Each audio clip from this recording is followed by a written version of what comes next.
So this is a talk between Waleed Ali, Scott Stevens, and Stan Grant.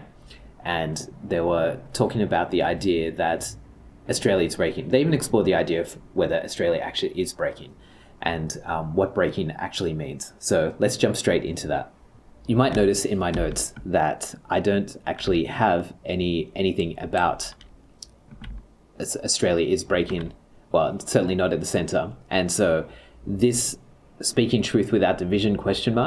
That is basically what I want to get out of the talk. I want to understand, is it possible to be able to speak your truth and without necessarily sowing division?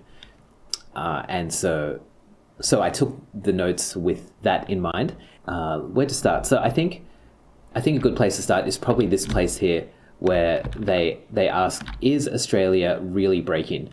And so that's something that Scott Stevens asked initially, and it felt a little bit like arguing semantics, but it actually did become a good starting point to talk about things.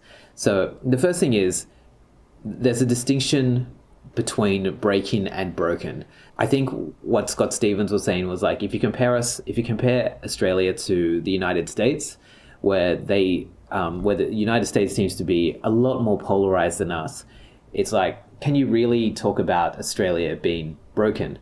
And then Waleed basically said, hey, we're not talking about Australia is broken, we're saying Australia is breaking. And so they carried on the discussion with that in mind, the fact that we're not talking about that Australia is broken, we're saying that it's in the process of arriving at that state of being broken. However, while Scott and Waleed were talking about breaking versus broken, they did agree on this.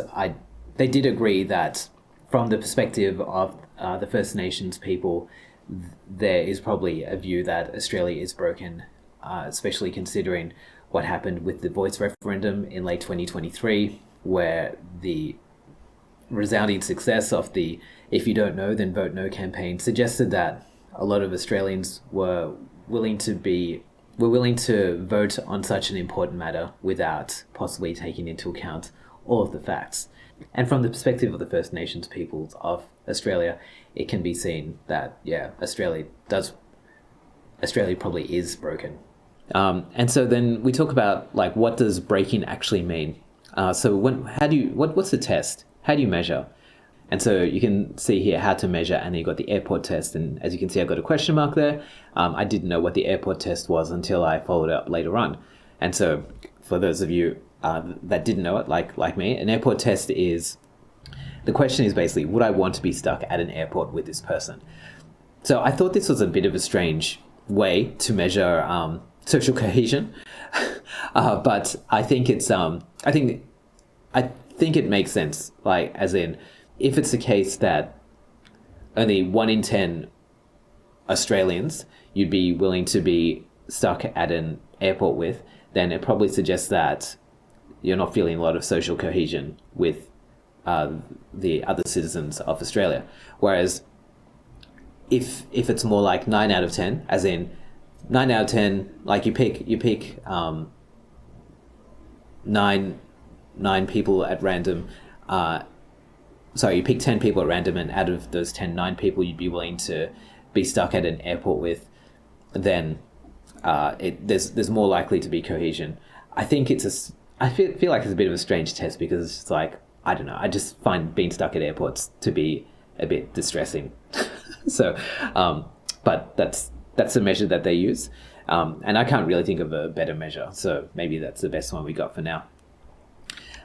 So we go into more into the idea of social cohesion. And so social cohesion between whom? Social cohesion between the groups within Australia. So like various cultural identities and stuff. So if you have the group, like the different groups within Australia, being willing to have civilized conversations with each other. I think later on they talk about this idea of soft spaces. So if you're willing to have conversations with people that have differing views from you, then possibly that's an indicator of social cohesion. And then they go into the addressing the sense of humanity.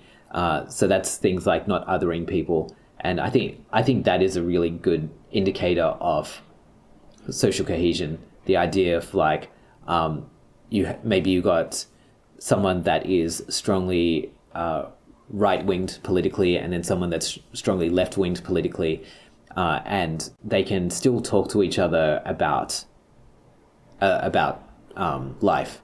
They might not necessarily talk to each other about their political views, but they can see the other person as a human with complex needs and desires, and just like themselves. And I've got here as well. So it's easiest when it's in person. So that makes a lot of sense. As in, I think our brains were built to relate to each other in meat space, like the opposite of what we're doing here. And so I think when we're face to face with someone in the same, like co-located in the same space, it is a lot easier to relate to them than when like over video like this. Probably even a step back is just like over a phone call where you can't actually see the other person. It becomes harder to relate, and probably the hardest one is probably when it's just text. Like when someone posts something on social media, it's very easy to see them as an abstraction. And so if you look at this branch here, we've got common experiences, and I think the basic thing, it's easy to see other people as people rather than abstractions when we have common experiences. So like, for example, the Olympics, which was on earlier this year, it's easier to come together as Australians, not someone that has a different political ideology to me, not someone that belongs to a different religion to me, and so on. So if we go over to this particular turn here, when I found that this was a very interesting part of the talk, which was talking about abundance. So it's easier to see other people as people rather than abstractions when there is an abundance. And at the moment, there's a scarcity of shelter. So it's very hard for people to rent or buy property at the moment in Australia, and it's that places a lot of strain, and that strain can lead to this othering that we try to avoid when we're relating to each other. One of the things that they were talking about was this idea of softness, and how that can possibly lead to the softening of divisions. And so the idea is that if we can start encouraging more of these interactions with strangers, so for example, how powerful it is to smile at a stranger and to have them smile back, even if it's a case that one of you might be vegan and the other one might be a voracious meat eater.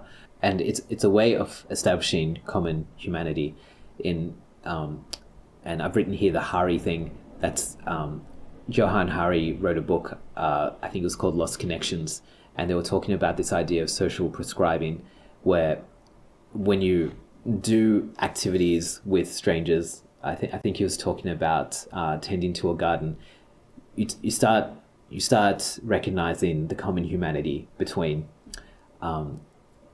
You start recognizing that everyone has a common humanity, even though you might be on distinctly different ends of, let's say, a political spectrum, and it can help bring people together. And when people come together, then it's easier to have rapport and to connect with people more as a human rather than an abstraction.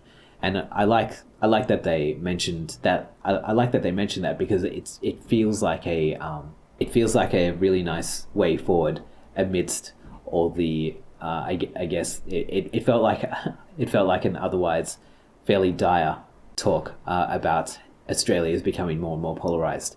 So one thing I'm taking away from this is the idea that if we want to be a positive force in the world, if we want to advocate for things that are important to us, it's probably useful to not necessarily lead with the things that are important to us, especially if they are polarizing.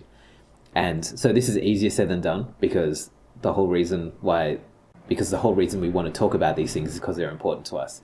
However, we need to start out with soft intimacy first, which is the idea of relating to other people as which is the idea of really establishing common humanity with the people we're relating to, even if they seem like they occupy a extreme opposite to what we believe in.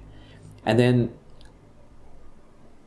then with that soft intimacy established, it becomes easier to talk to each other as people rather than abstractions.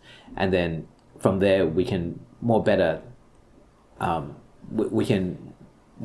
listen to them, be receptive to them, and then also in being receptive to our counterpart, they might be more willing to hear what we're going to say as well. Once again, it's easy said than done, but I think this is a great place to start with trying to mend some of the division that we're starting to see in Australia. Thank you for watching and listening. I wonder what you think about this talk and these ideas. Please let me know in the comments below, and I'll see you in the next video. Bye.